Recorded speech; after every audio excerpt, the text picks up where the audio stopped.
迫不及待沉睡中醒来，故事从这里揭开，感受着呼吸越变越暖，安静到澎湃，奇迹般的力量，想拥抱你的心跳，牵你双手，看世界那么缤纷，等你探索。当生命有了呼唤，期盼未来，换我迫不及待，要在你生命中陪伴。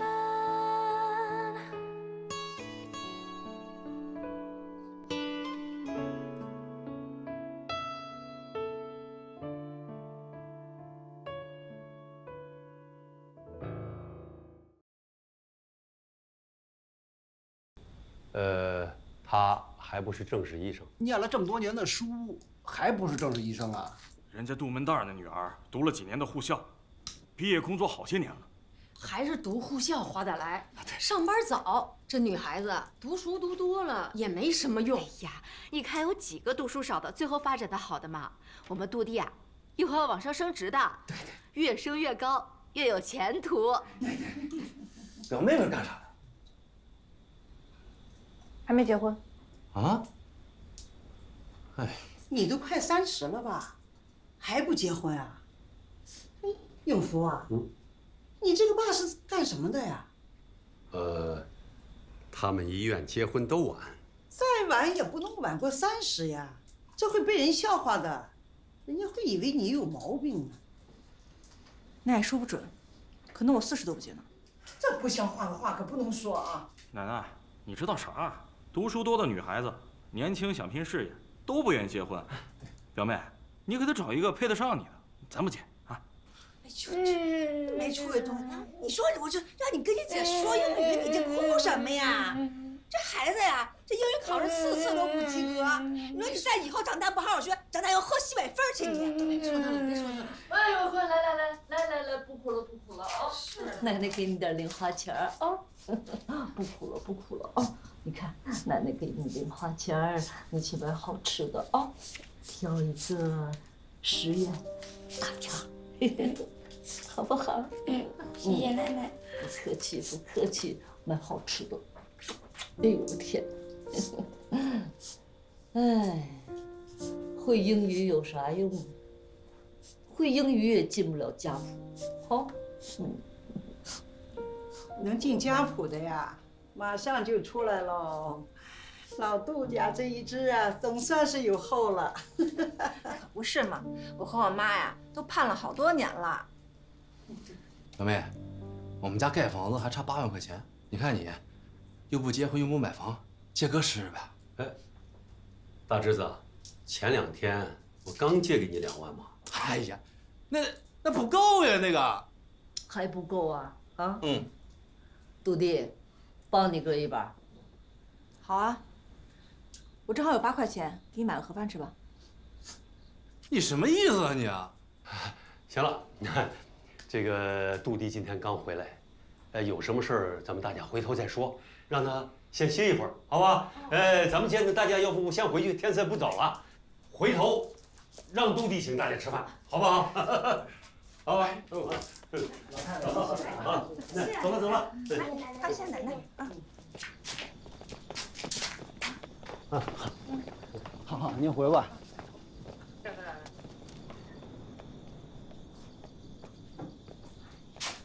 哎呀，我走吧，你别动了胎气。妈，让我来。哎呀，你坐下，一个大男人扫什么地呀？这都是女人该干的活儿。妈，我去收拾下行李。你看你把他惯的。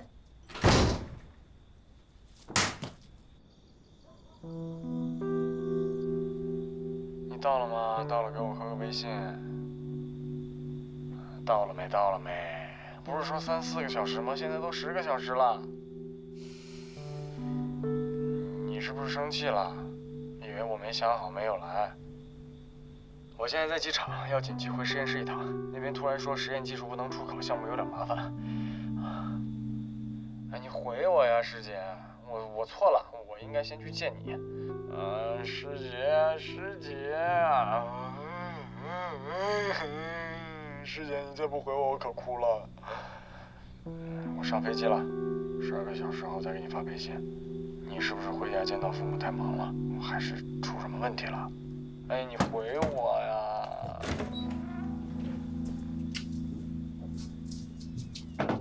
爸睡了，睡了。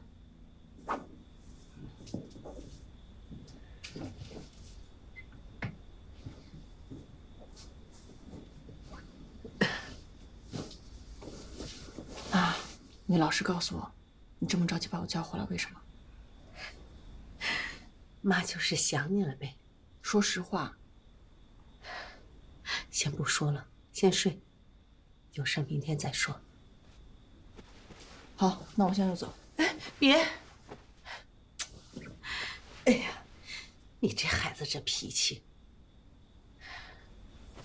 这不是你奶奶非要让我们回来，说是要照顾我，等这孙子出生。你爸呢，说你奶奶岁数大了，也活不了几年了，以前没有儿子。现在终于有儿子，你爸也可以扬眉吐气了，我们就回来了。可是回来没有几天，你奶奶就不让我吃药了。不让你吃什么药？降压药。不让你吃降压药，他们是不是疯了？孕期高血压有多危险，他们不知道吗？你奶奶说，这药吃多了，对这孙子会有影响。可我记得你跟我说过，我这血压一定要稳定。你爸也让我别跟你说，我只能拼着命的叫你回来。我怎么觉得你妈妈在求救呢？我怎么没早听出来？一个当你儿的还不如外人。你说什么？没什么。明天早上我就去跟那2个老封建说，他们要是不同意的话，我就跟他们吵，跟他们闹。别，你奶奶快80了，经不起折腾。你想个法子，或编个什么理由，就说我身体有什么问题，把我和你爸弄回去就行了。好吧。妈，奶奶期望那么大，家里的亲戚们又煽风点火，你有没有想过，如果，我是说如果，生出来的不是个儿子，会怎么办？怎么会呢？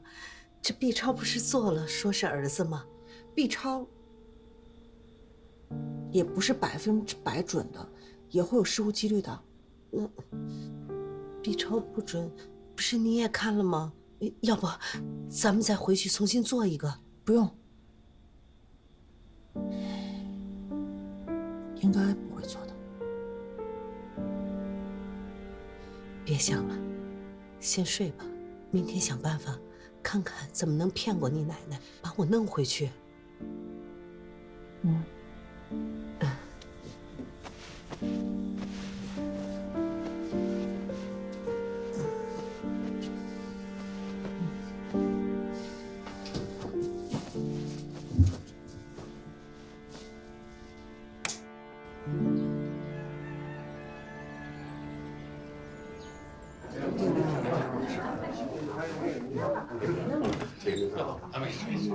找牙科医生呢。干什么呢？这是？这城里的大医生回来了，这亲戚们都过来看看病。这怎么看？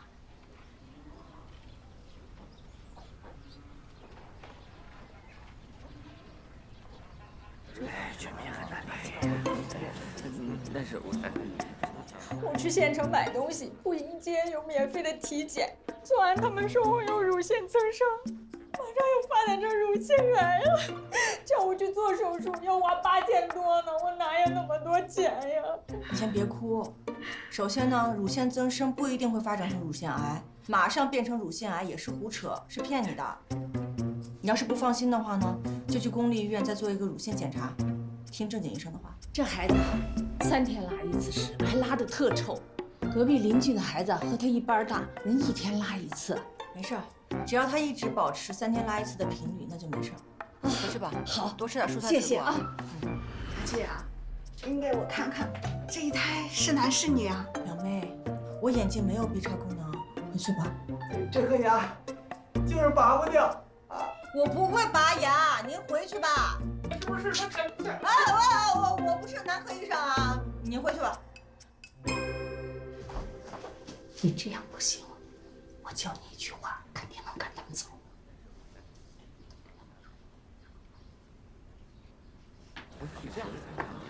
各位，你们的对症方案，回头我都贴在村口，大家抽空自己去看看吧。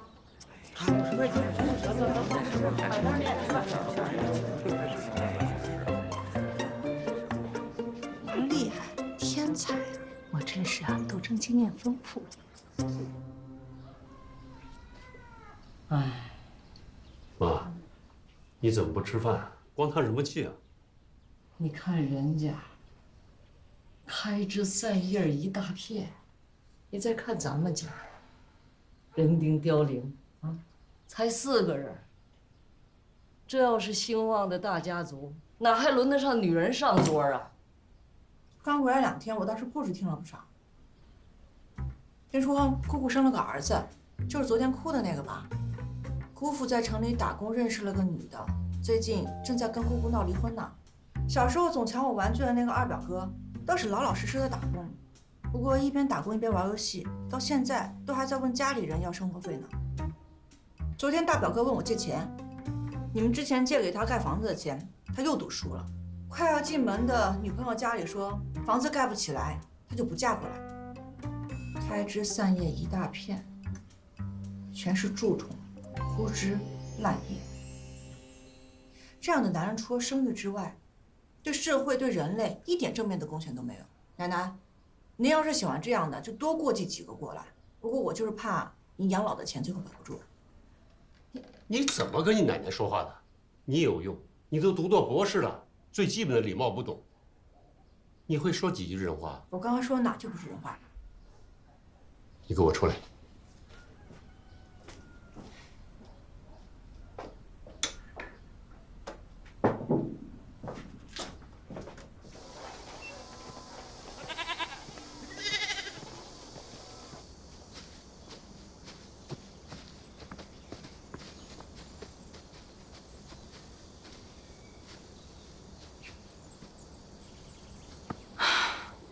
怎么，要在这儿把我处决了？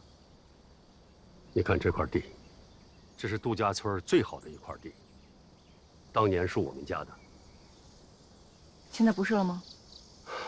你爷爷过世那年，我才3岁，你奶奶孤儿寡母，旁支的兄弟就看上了这块地，闹着要说村里要重新分田，按人头多少分，他们弟兄5个，谁不服就打谁。你奶奶最后眼睁睁地看着人家把这地夺走，这是你奶奶这辈子心里最难过的一件事，没有守好杜家这份祖业。在我们这儿，如果没有儿子，不光被别人戳脊梁骨，家里没有足够的壮年男性，那会被人欺负的。家族里议事，女人很少有说得上话的。你生在城里，长在城里，你不知道乡下的女人过得有多苦。所以啊，我希望你不要再骂你奶奶了。你奶奶这辈子不容易。那你可以把奶奶接进城，以后不要再回来了。哪儿那么容易呀？这里是我们的根，你奶奶早晚是要埋在杜家祖坟的。根，爸，你出去这些年是缺水了还是缺氧了？你这是被传统绑架，被童年阴影绑架，被亲情绑架，而无视现代社会已经进步了几十年的事实。不对，1线城市的话，比起这儿，进步了几百年。你之前一直没跟我说过，到底为什么一直非得要个儿子？我现在知道了，我明白，但我依然不理解。我不能理解你们这些人为什么总是向后看，而不是向前看。我就没打算让你能够理解，我只希望你不要再气你奶奶了，好好照顾你妈，成吗？你要是真关心我妈，就赶紧带她回去。我妈她又怎么了？她现在怎么了？我昨晚摸了一下，胎儿太小了，我妈还一直说不舒服，万一停止发育，你儿子就没了。这上次检查不是好好的吗？怎么可能停止发育呢？停胎是正常的，而且我妈年纪在这儿呢，你要是不赶紧带她走，你儿子的安全我没办法保证。会，马上会，马上会。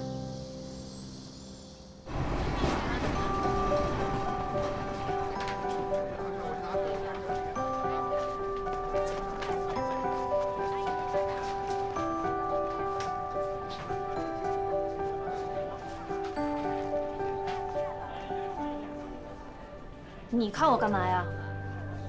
这都是产妇弄脏的床单，不信你打开看看。行了，别得意，要不是你弟弟求我，我肯定告你，还美得上了。我是挺美的呀，我弟弟谈恋爱了，跟女博士，有本地户口、有房的女博士，前途无量的女医生，我美着呢。怎么，原来是看上人家有户口有房了呀？也是，像你们这样的，好像就喜欢这些，少奋斗几十年吧。呸！我弟弟那是越老越值钱。只要他不跟你这种拖后腿的在一起，日子肯定越过越好。我拖什么后腿？我好歹之前没有结过婚。吴聪瑞呢？他之前没有过一个孩子。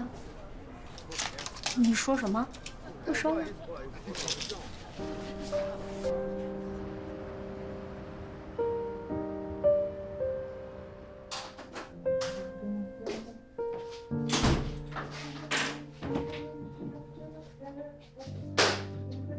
吃了，吃过了，跟聪瑞吃的。姐，你怎么还不睡觉啊？我先回屋睡了啊。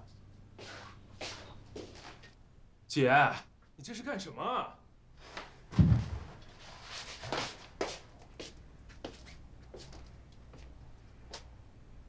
亲妈不认说。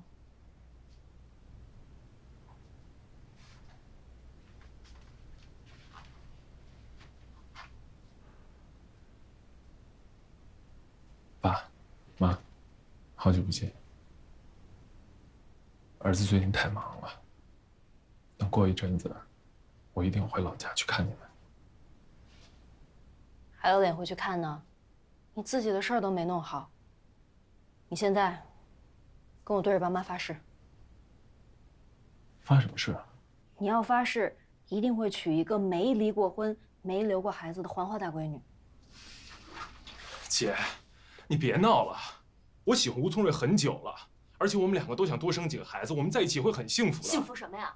他留过孩子还能生吗？他要能生还能离婚？姐，不是每一个人都像你一样，因为生不了孩子才离婚的吧？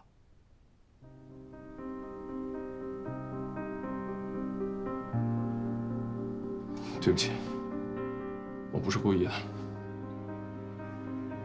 既然你这么想干涉我的感情，那你今天当着爸妈面发誓，你不会嫁给一个外卖员。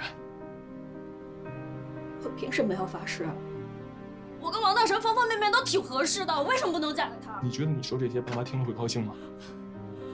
我只知道，他们如果知道你要娶吴聪瑞，一定会不高兴。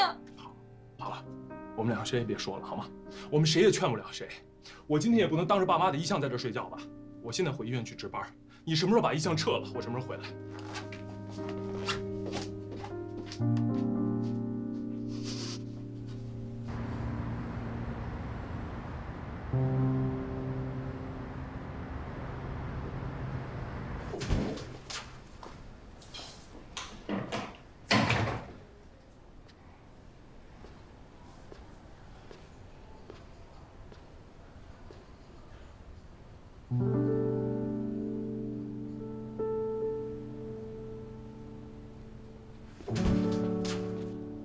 你回来了，你不是还有1天的假吗？你不用来病房。哦对，刘念班应该要回来了。怎么了？闹别扭了？他回不回来跟我有什么关系？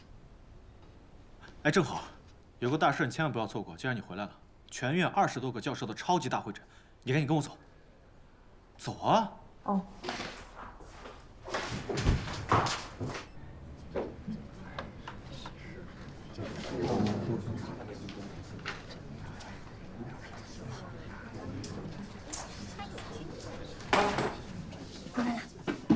什么情况？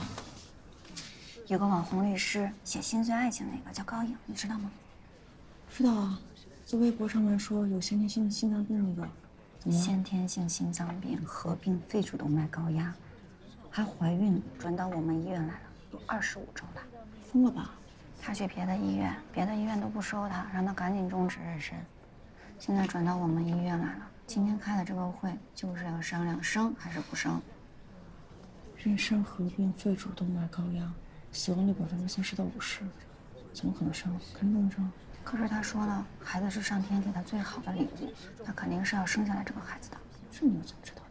他微博我一直都在看他。大家安静一下，我说2句啊。患者的情况非常严重，肺动脉压已经到了150，孕25周。今天我们讨论一下这个孩子能不能生。现在已经不是生或者不生的问题了。妊娠合并先天性心脏病、肺主动脉高压，不夸张的说，医师角已经在鬼门关里了。孩子这么大，就算终止妊娠，孩子一出来，体循环负荷增加，他的心脏肯定受不了。田主任，在盛季，医生向来会告诉这种病症的女性，怀孕是大忌。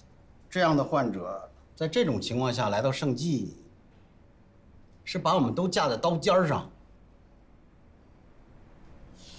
患者本是律师，还有不少粉丝。像这样的患者，就是烫手的山药，很容易造成医疗纠纷。我当然知道，但是已经晚了。他已经在微博上发了，将要在盛济医院生下这个孩子。盛济医院号称有全国最好的妇产科，验证这一说法的时候到了。这简直就是绑架！他心脏和肺的情况，很有可能手术一结束就死亡。孩子是极早产儿，很有可能也活不下去。这种风险，我觉得妇产科不能冒，我们心外科也不能。可是现在据说的话，一定会耽误患者治疗，患者生命为重，他没有别的更好的医院可以去了。我相信其他医院肯定也有相同的顾虑，他们软件硬件都不如盛济，因为我们医院已经是最顶尖的了。干什么？大呼小叫的。对不起啊，各位领导，我看高颖他已经在微博上连载咱们盛济的治疗日记了，而且他还把国外的成功案例和我们盛济的医疗水平做了鲜明的对比。他说这种情况怀孕成功率是不低的。他点了我的名字。他不光点了您的名字，还把您的简历贴出来了。都说骑虎难下，这一次您骑的是剑齿虎啊。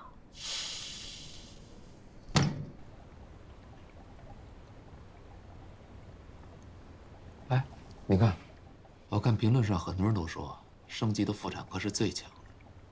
看样子你说能生，不是瞎赌，这样我就安心多了。我查了那么多的资料，我这种情况是能生的。那些医院就是怕担责任，他们怕孕死审查。孕死审查？就是明确孕产妇死亡原因的审查，至少要经过院、区、市3级的审查和追责。当事人、上至科主任，下至实习护士，都要拉去过堂，审查每一个细节，最后得出3种结论：不可避免、创造条件可避免、可避免。如果结论是后2种，哎呀，院长的位子都坐不稳。好了，别瞎说了。你不会死的，你是律师，我相信你的判断。才让你怀孕的，对吧？别老说什么孕死的，太不吉利。好，亲爱的，你知道吗？我年轻的时候也是一风风火火、有着很多梦想的公司法律师。哎，可是我万万没想到，30岁的时候我才知道我有先天性心脏病，律师当不成了，老公也离婚了。那年我才知道什么是心碎，就是那种生理和心理的双重心碎。我当时跟我前夫说，我能生孩子，可是他非要跟我离婚。后来我才知道，那个时候他刚好喜欢上别人了。坏的不去，好的不来啊。嗯。然后呢，你就来了。我一定要跟你一起生个孩子，把失去的生活补回来。只要你健康，孩子，我是无所谓的。我最担心的还是你的身体。哎呀，你放心吧，我查了那么多海内外相关病例的资料，这个病的致死率没他们说的那么高。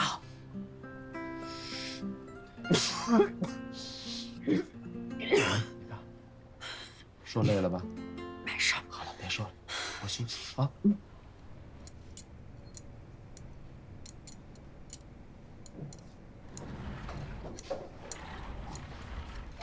聪儿，有空吗？我跟你说两句话。你怎么来这儿了，姐？你稍等我一下啊，我还有2针就缝完了，缝完了跟你说啊。好。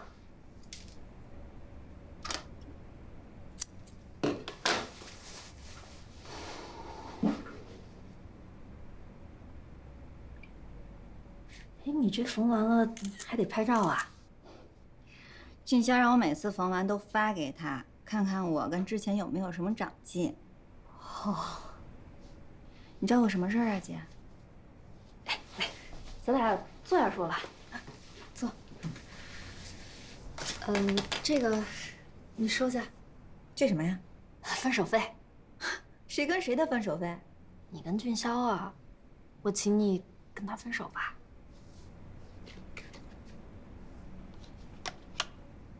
为什么要我和他分手啊？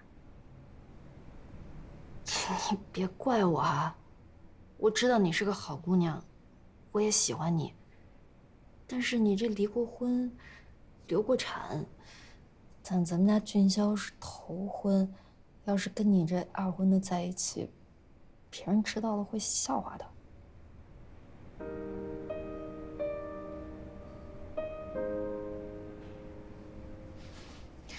姐姐，我跟俊霄都是成年人了，我们对待这段感情的判断是成熟认真的。您说的那些理由，我们都不在乎。至于别人嘛，笑话咱们的，咱们就不和他处了。有那些想法的人，不做朋友也罢。不是，那你这意思是不分了？不分，除非李俊霄他亲口跟我说分。姐，对不起。我跟俊霄2个人的感情跟别人都没关系，亲姐姐也不行。我就不跟俊霄说你找过我这事儿了啊！哎，姐姐，我听俊霄说了，他说呢跟你闹别扭，然后离家出走了，今天还不回家呢。我帮你劝劝他吧。对，你得赶紧帮我劝劝他。我跟你说，他这人脑子里都在想什么呢？好好的一家人，动不动就跟我搞一个什么离家出走，为什么呀？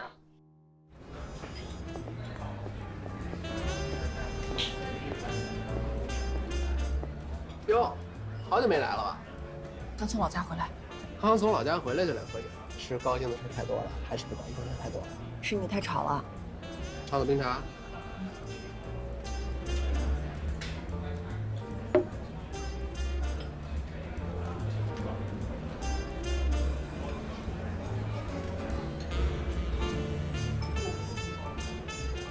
说，你们这个现在舍不得放酒吗？跟水似的。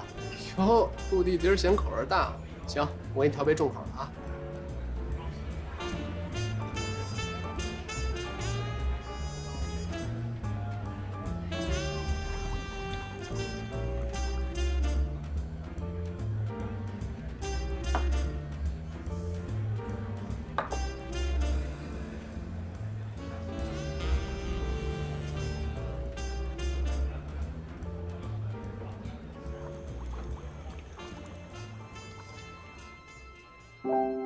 或许你正在被某人想起，或许他从不会提起。人群里，你以为你不显得独一，却盛开在他的心。幸福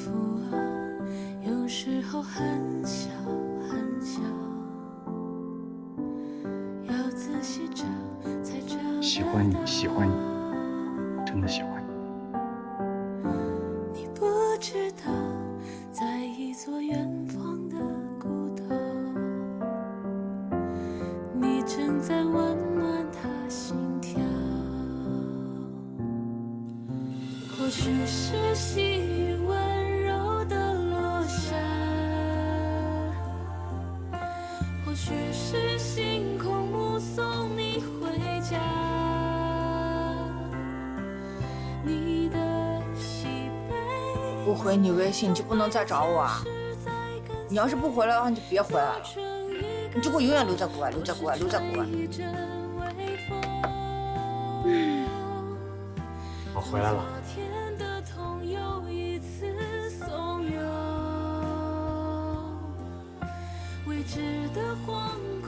你怎么突然冒出来了？想你我就飞回来了。你走。哎，是不是喝多了？是不是拳脚发痒？赶紧买单，走人。你打起架来，我可控制不了。那是亲爱的，你被爱着呀。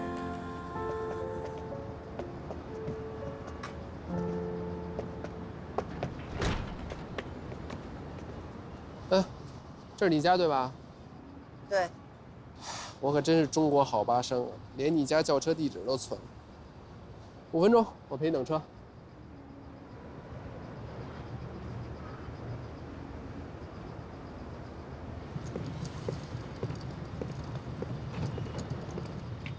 哟，你来了，车马上到了，交给你了啊，我先走了，拜拜。喝多了？应该是幻觉。打幻觉应该不犯法吧？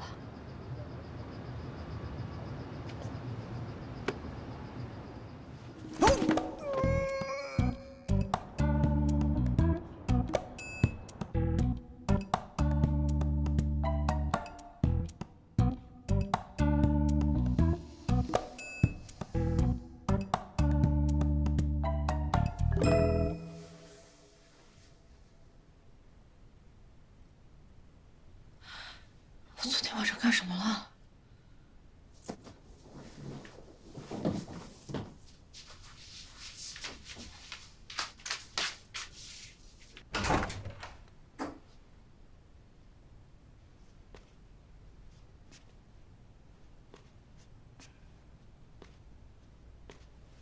你要负责。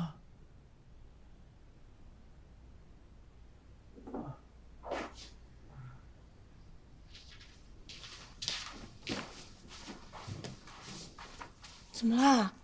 被我打的吗？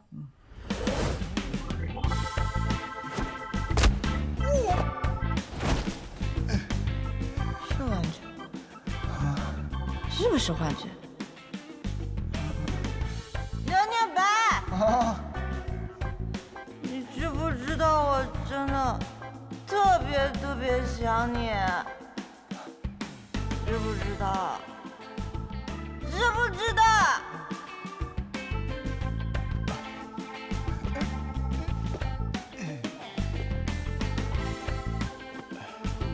我也是。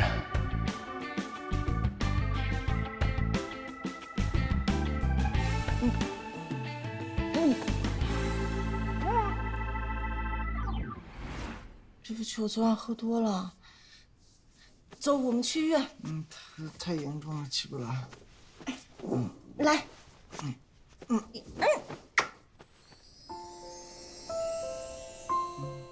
卢念白，你想死吗？我已经快被打死了。对不起。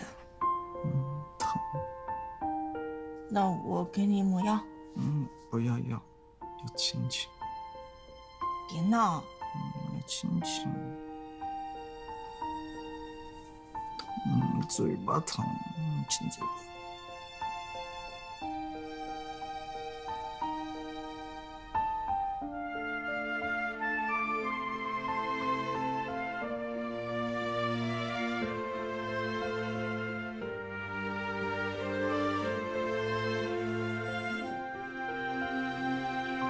亲多少次都脸红，真好看。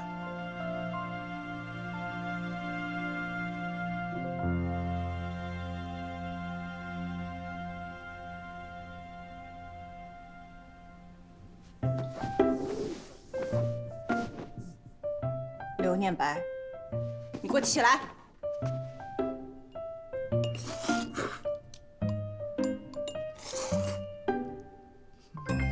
骗我的事情我还没原谅你呢，还好意思叫我给你做面？你原不原谅算怎么回事？说吧，昨晚到底发生什么？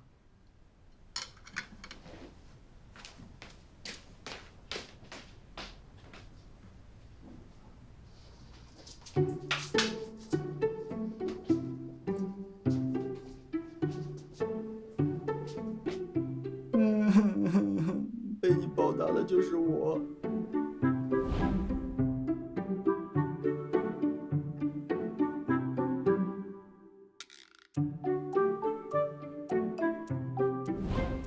你看看他多惨，衣服都被你打掉了，耳朵都被你打断了，毛都出来了。明白？我看你是找打！我错了，我错了，我错了，我错了，我错了！别躲，别躲！你一定是心疼我，舍不得打我才转移目标的，对不对？好了，不跟你闹了，我要走了。你今天不用上班。为什么？我跟田春帮你请了假。你这是滥用职权，不对，是滥用宠爱。我回上班了。你今天不上班，你今天要陪我看电影。谁说的？我的鞋说的。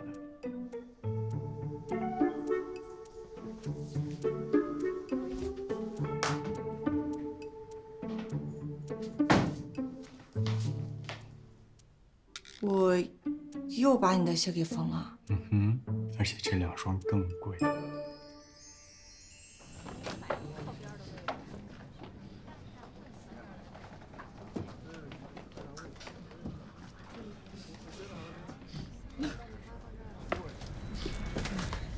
这么多电影，为什么就挑个动画片？这个口碑超级好，看看。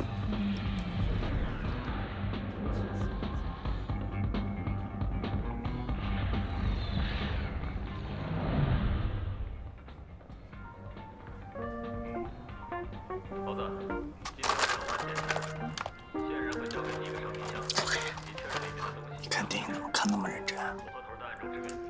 我看电影当然要认真看了。可是大家来电影院不光是为了看电影的。什么时候交货？收到，我看过了，我再观察一下环境。看个动画片都能抱在一起，你要看解剖，我期待一下。早知道就应该带你去看解剖，反正效果都一样。不要节外生枝，大美，目前对你来说最要紧的是一定要定期变走，不要掉进去。属狗的吗？希望不要每次都是我来给你查。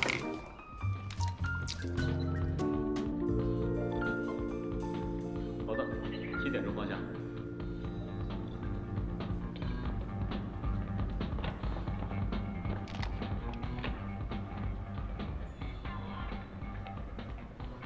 没问题，都在这儿了。好的，任务完成，撤。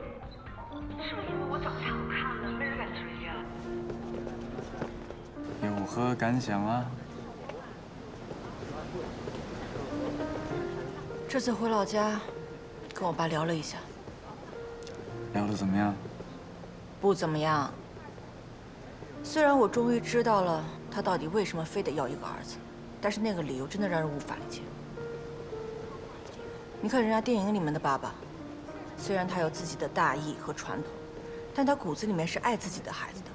我爸呢，只有他自己的大义和传统，永远都不会为我做任何事情。没有不爱孩子的父亲，可能只是他还没有表达而已。你说这话好像特别没有说服力。对哦，我已经跟我父亲连面都不要见了，同病相怜。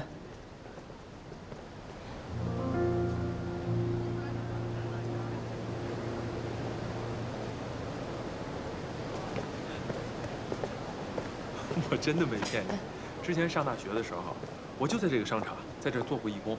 当时穿那个小熊，整个人热得不行，出了一身汗。这么辛苦啊？对啊，不比做台手术轻松。我们现在看电影。走了。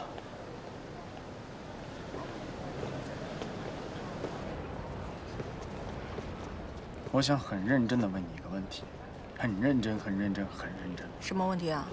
你还爱他吗？你心里还有他没有？你上次问我的时候，我没来得及回答你。现在我可以肯定的告诉你，我已经把他放下了。可能在很多人的眼里，一个前女友，不停的阻拦前男友和闺蜜的新恋情是余情未了，甚至是嫉妒。但是我太了解李俊霄了。了解他那种骨子里面的自卑，了解他对女性的那种看法，是那种深入骨髓的轻视。而聪瑞，他又刚刚经历了离婚、流产，我怕以后他认识到真正的李俊霄之后，会再次受到打击。我真的怕他受不了。可是恋爱中的人都是盲目的，更何况你还是前女友。不管你说什么，最后都只会被误解。没关系啊，就算被误解也没关系。吴聪瑞是我最好的朋友。如果说要在生住院总和吴聪瑞之间选择一个，我一定会选择他的。希望聪瑞姐有一天能懂你吧。不说这些了，谢谢你今天请我看电影，都已经很久没有出来看过电影了，很开心的。走吧，回家吧。回谁家？各回各家。这么不浪漫。回你家。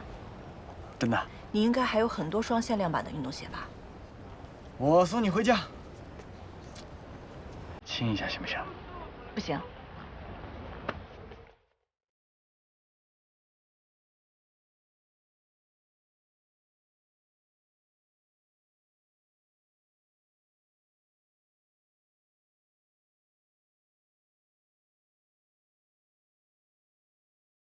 感觉怪怪的，但亲得很开心。